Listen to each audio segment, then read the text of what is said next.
Welcome into episode 4 of MEC Roundup, and I'm your host, Taylor Kennedy. Thank you all for joining us yet again. We've had a solid 3 episode start to this brand new podcast with the Mountain East Conference, and man, we got another jam-packed episode, and we are thrilled to be joined by 2 guests. We'll be joined by Shamaya Strayhorn here in just 1 second, but we'll be also talking with Bryan Poore as well from West Virginia State as well, and then we'll take a little bit of a deeper dive into what's going on this week in the Mountain East Conference. But as I just alluded to, we are pleased to be joined by freshman guard Shamaya Strayhorn, who, by the way, I think her name could be turned to clutch because she hit a game-winning shot. Let me repeat that. She hit a game-winning shot against West Virginia Wesleyan, 52-51 this past weekend in Wheeling, and she is joining us now on the program. Shamaya, welcome to the program.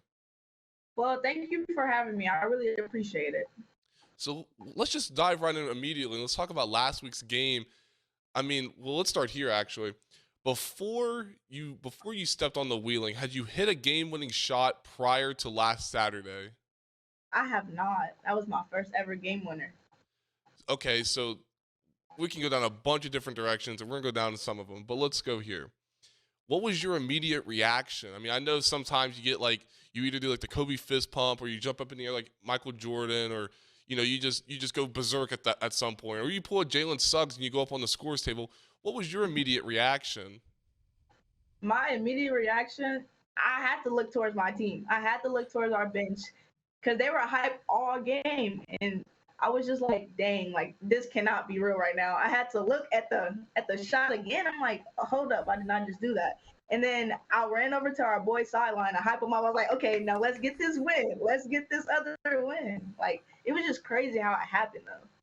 So was it whenever you shot it, did the ball seem like it was going in slow motion as it was going towards the basket? Yes, it felt so slow-mo. It was crazy. So let me ask you this. So whenever you shot it, did you just sort of stand there, and you're just like, come on, just go in. Just stop going in slow motion, pick it up, just go in, game over? Yes, because at first when it felt at my fingertips, I was like, okay, it's a good shot. It's a good shot. I'm looking at the rim the whole time, and it's going slow and slow. And then it hit the rim. I'm like, okay, it's about to go in. I would start cheering. I start going crazy. Oh, my goodness. Well, that's awesome. Well, that was your guys' second straight win. You guys defeat West Virginia Wesleyan 52-51. But let's just still talk about that game, because that was a thrilling game for those that watch it. A solid win as well over the Bobcats. But throughout that game, did you sort of know that, towards the end of the game, your name will be called to take that last second shot? Or was it just one of those things where it was just an instant moment and then boom, the ball was in your hands and you're just like, I got to get a shot off? It was an instant moment, honestly. I knew we needed this dub. I knew the whole game my team has been working really hard and throughout practice, and we are always talking about how we really want this 2-game win streak. So I was like, I had to step up. I had to make a shot. Long stretch. I missed my 2 free throws going into that shot. So I was like, okay, I really need to hit this shot and seal the game for my team. And it was just called upon me, and God had my back through everything, and I just hit the shot. Didn't think twice. Now, I read the game recap earlier whenever I was looking at the notes before we talked, and is it that you shot the ball from half court? Did it feel like you shot the ball from half court?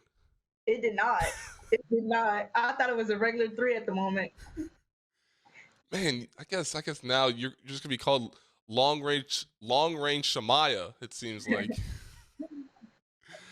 Oh man, well so let's talk a little bit more about you, and let's go here. So you're from Cincinnati, Ohio, and you're a freshman with the Cardinals. What attracted you about Wheeling prior to coming to campus? Honestly, it was the coaches. It was the coaches and the players. It felt like when I first came on campus, they just made me feel like it was home. They were all so welcoming and super nice, and I didn't really plan on going far because I was always nervous about missing my family. But soon when I got on campus, they were always welcoming. They always had my back. So that's literally nothing more I can ask for. Okay, so I gotta ask this. As a guy that is a fan of pizza, and Wheeling being so polluted with good pizza, what is your favorite pizza joint in Wheeling? Honestly, I have not had pizza here yet. I haven't. Oh boy. This isn't good. This isn't good one bit. Okay, so here, let me give you a tip. D Felice Pizza in Wheeling. Okay. Just go there first. I mean, you can go to DeCarlo's. Yeah, that's traditional. Trust me. Go to D Felice. You will not be sorry. I'll tell you that much. Okay. See, this is what we do. This is what we do. We talk food and we talk basketball. We hit the hard hitting questions, but at the same time, we talk about food the majority of the time. Love talking about food. Absolutely. Well, speaking of food, Thanksgiving was a few weeks ago. How was your Thanksgiving break? My Thanksgiving was actually good. I really got time to spend time with my family. Like, they haven't really been able to come to my games because Wheeling is 4 hours from my house. So it was just great spending time with my niece and my nephew, my parents, and it was really fun. Got to eat some great food, so it was good. Now, what was the best thing that you had at Thanksgiving? Ooh, the best thing. I would say people would disagree with me on this. I love my mom's dressing. I love dressing. Ooh, okay. That's a My good favorite answer. food. Now, of course, you have to be a fan of all your mom's food, just because if not, let's just say the next time you come in, it won't be so good. Right, right. But Shamaya, let's keep talking about your game. And whenever you look at this group of girls that came in this year with Wheeling University, how did you see yourself fit into the system? Like my role coming into Wheeling, I thought that my role was gonna be a scorer, like we have to have Shamaya here for points. But coming in and like seeing the atmosphere and all of that stuff, I just knew that my goal is to really I have to dictate how we play. Dictate if I want the game to be fast, a slow pace, like dishing my players the ball, getting them active like at the start of the game.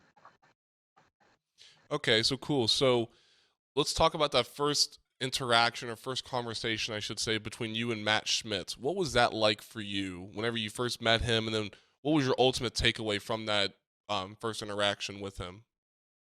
My first interaction was in the summer. Actually, we had got on a Skype, and he was telling me how this season will be a good one. He's a winning coach, and I was all for that because I love winning. Like every game, I expect to come out with a win, and I like that he had the same mentality as me. So we really connected, and our connection has been great ever since because we're just used to um, getting better and just winning in general.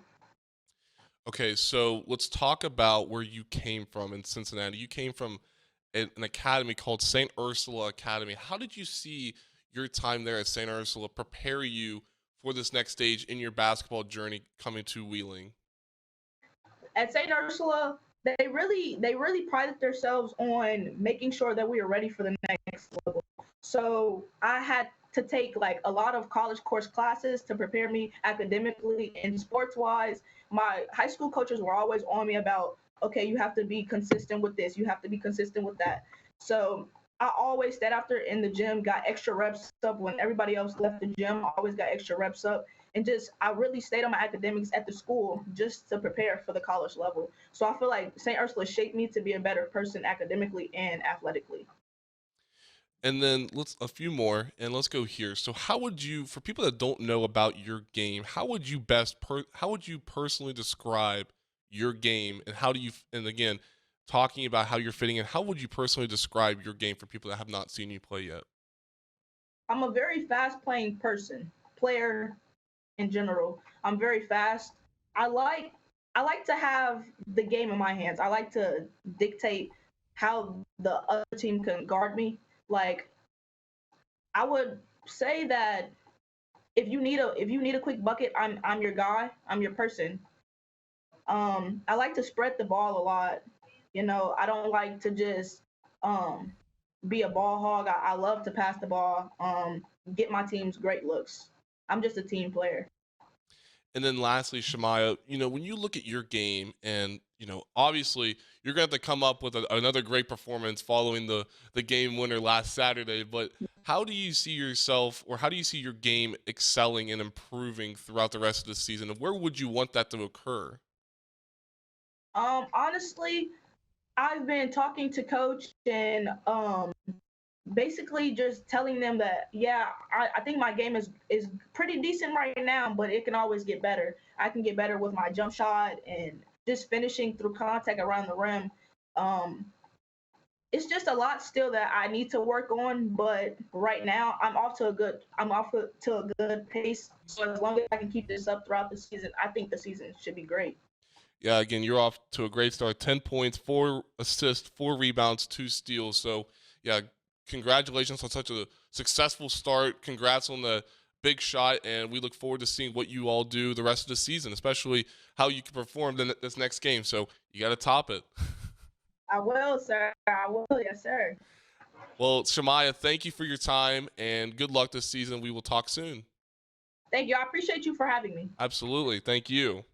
That was Shamaya Strayhorn from Wheeling University. We just spoke with Shamaya Strayhorn from Wheeling University, who just hit a game-winning shot not so long ago over West Virginia Wesleyan. Now we are pleased to be joined by West Virginia State's men's head basketball coach, Coach Bryan Poore, and they're off to a 4-4 start to season and went up to Chris Paul's HBCU tip-off up in Connecticut at the Mohegan Sun. And we are pleased to be joined by Coach Poore right now. Coach Poore, welcome to the program. Hey, thanks a lot. It's always a pleasure to be. Well, Coach, I appreciate your time, and let's just start right where I started with, and that's about that HBCU tip-off that you guys went to in Connecticut not so long ago. Just give me your overall thoughts on the whole experience regarding off the court before we talk about on the court stuff. Just off the court, overall thoughts about it. How did it go for you all? Just walk us through that. It was a first-class event. I mean, Chris Paul and, he collaborated with, the Basketball Hall of Fame people and Scott Zalfalato, who, I've known for a long time through his dad, Bob Zalfalato, who used to coach at Marshall, and Greg White. So we all kind of connected there. But Scott was on the Hall of Fame end of it. And then the Mohegan Sun obviously was a partner in it as well. And then, Chris Paul also got several of his sponsors. Boost Mobile was a part of it. So, I mean, it was just a first-class event from the time that we got there until the time that we left. We were treated, they have a Division I tournament right before ours. They were playing on Saturday and Sunday. We got there Saturday evening.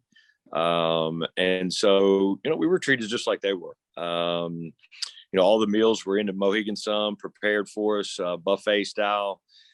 In our own eating room that we had for the entire stay that we were there. Anytime we went to the arena, security had somebody in front of us and somebody behind us. And, it was just really first class. And the Mohegan Sun, I had been there before for a Hall of Fame induction weekend, as a matter of fact.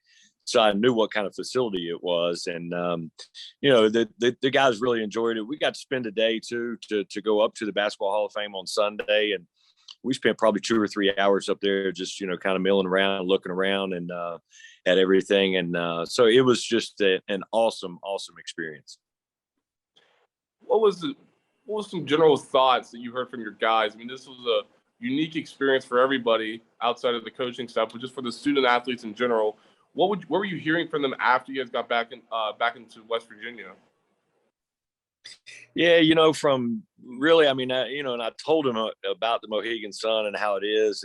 And Pitt even said, I knew Coach was saying it was nice and all that, but he said then when we pulled up on it and how big it is and how nice it looks, Pitt goes, oh my gosh, so I think they were kind of, taken aback by it. Michael Jordan has a restaurant in there. And I mean, it's a fabulous place. So, and a matter of fact, Jeremiah Moore, one of our grad seniors, he lives like 2 hours away from there.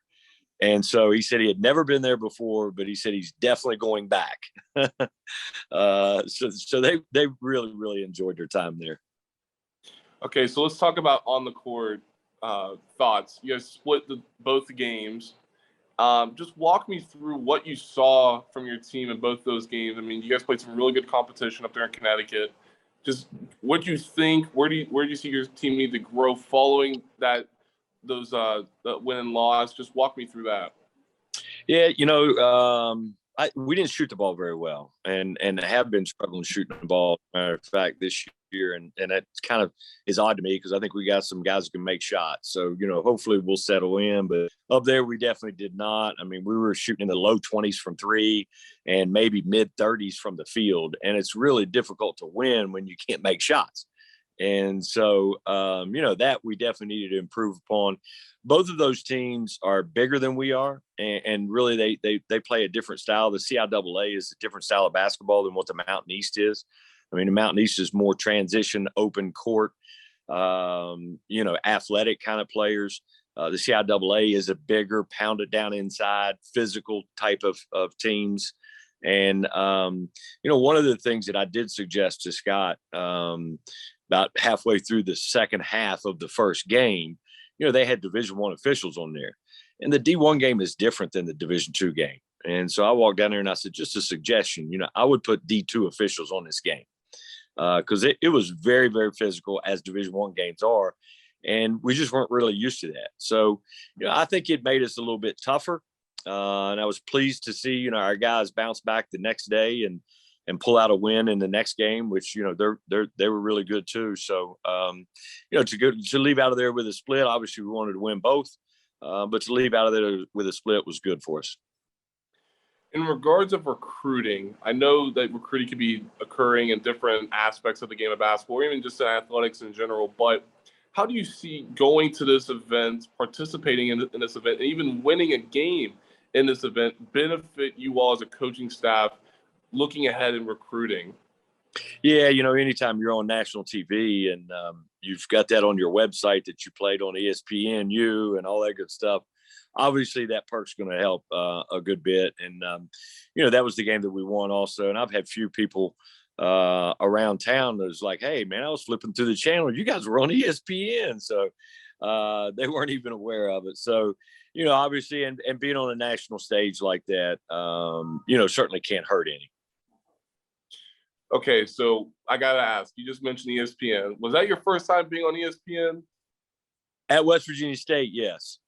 Yes, we had been on it at Marshall when I was an assistant with Greg White there.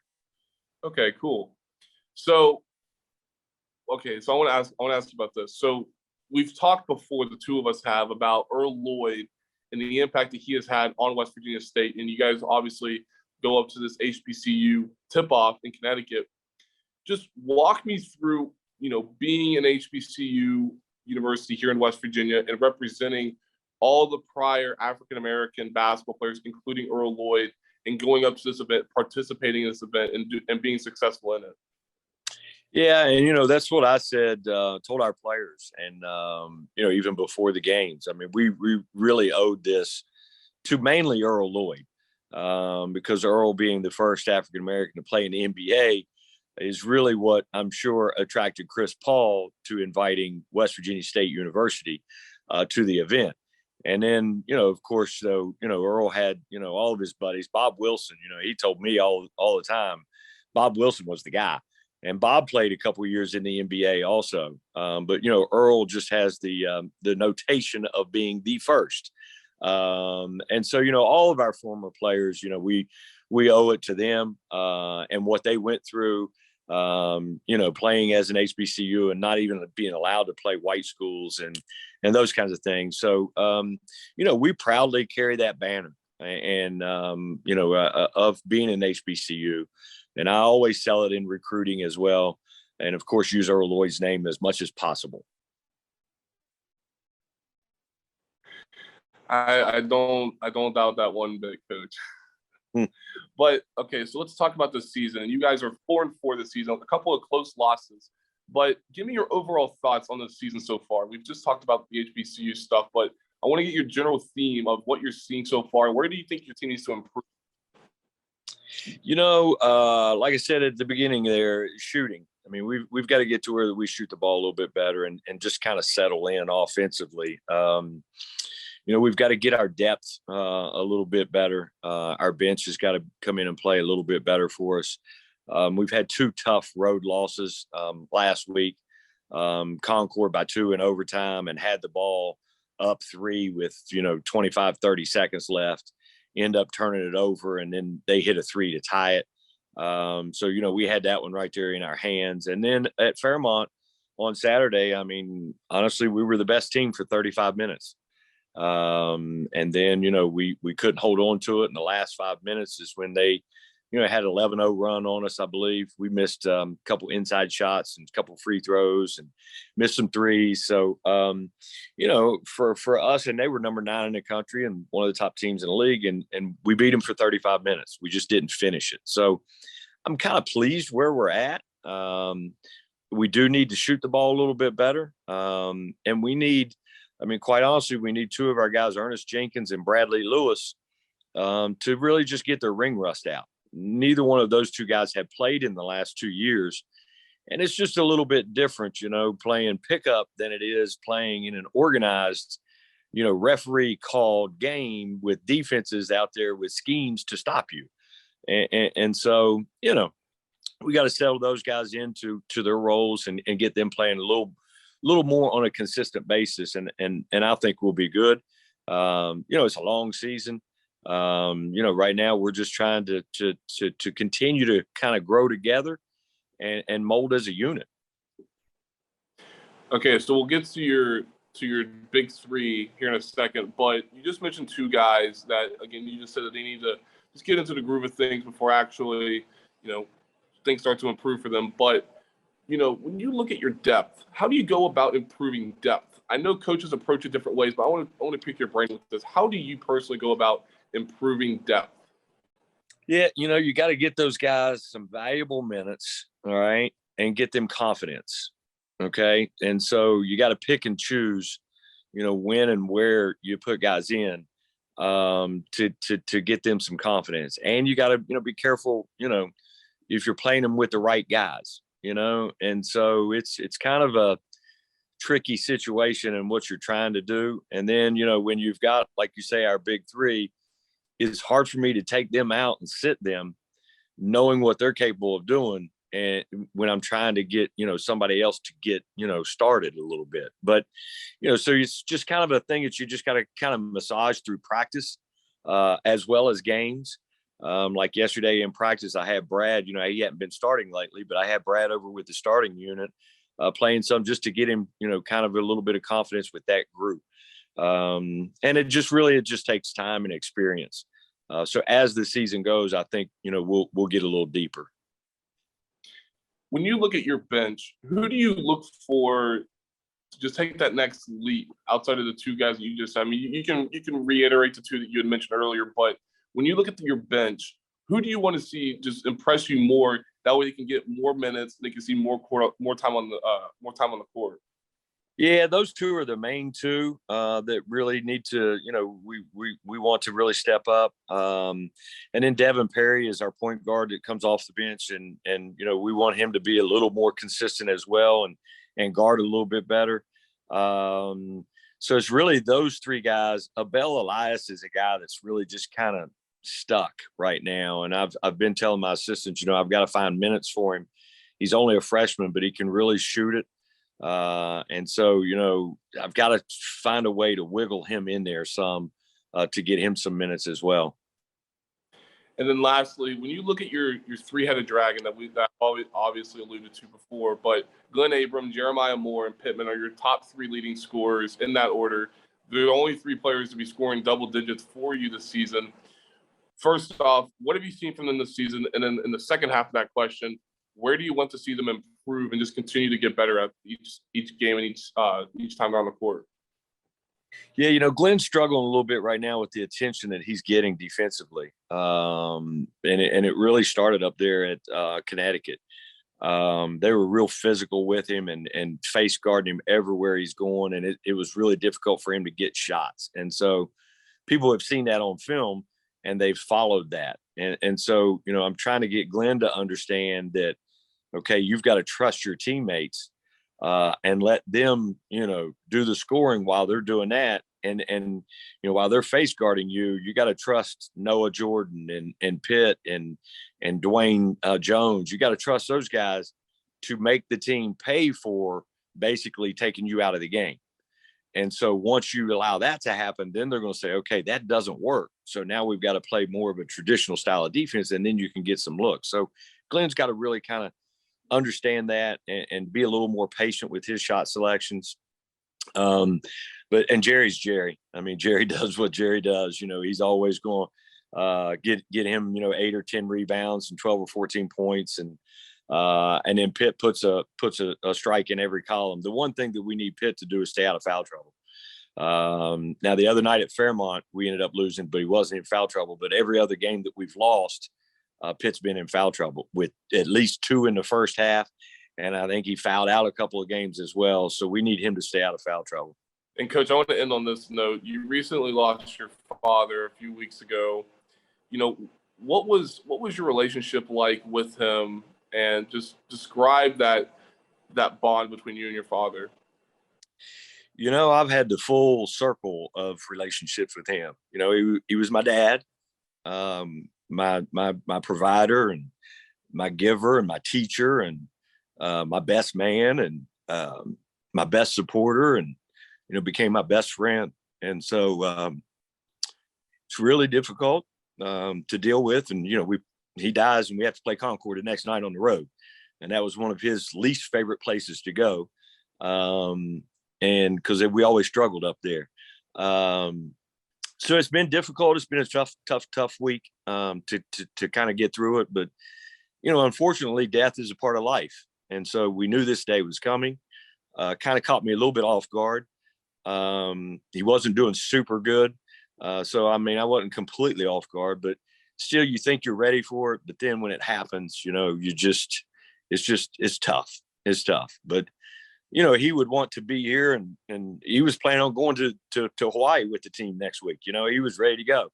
And so, we're going to do a service in our gym on Sunday to remember him, and just keep on plugging along. That's what he would want. And I want to end on this note, just because Pops was a tremendous influence on everybody. I saw so many social media posts about what they remembered most about him, and just the relationship between you and him. But what kind of relationship and bond did he have with your players throughout the years? Yeah, they all, when I came over Sunday when he passed, and I missed the first half of practice, maybe 3/4 of practice, and came over and wasn't myself and all that. And they could tell. Jeremiah came over and says, "Hey, everything okay?" And I said, "No, it's not." And so I had to tell them. And, especially the guys that have been here for a couple of years, the 3-headed monster and all that, they were really, really close to him, as well as former players. Like Saturday, we get back from Fairmont, and Tony Cornett Jr. is in the gym waiting for me. And so, the relationship that Dad had with those guys, it's just off the charts. And he was certainly loved. Well, Coach, I appreciate you sharing this information with me. I know Pops was, again, a great influence, not only on you, but also the people that he was surrounded by. So thank you for sharing these moments and sharing this information with all of us. Absolutely. I loved him. This will conclude the 4th episode of MEC Roundup. Again, you can follow me on Twitter at Taylor_Kennedy7 for all the latest about this podcast and everything else. Follow all the Mountain East Conference social media pages. We're on Twitter, we're on Facebook, Instagram, YouTube, wherever. Find us, subscribe, rate us, follow us, whatever it sounds good to you. Also, go on our website at mountaineast.org for all the latest, showing all the different players of the week mentions, what's going on in wrestling, men's and women's basketball. Soon enough, spring sports will be coming up as well, so you will not want to miss it in the Mountain East Conference. And again, thank you all for listening, and stay safe.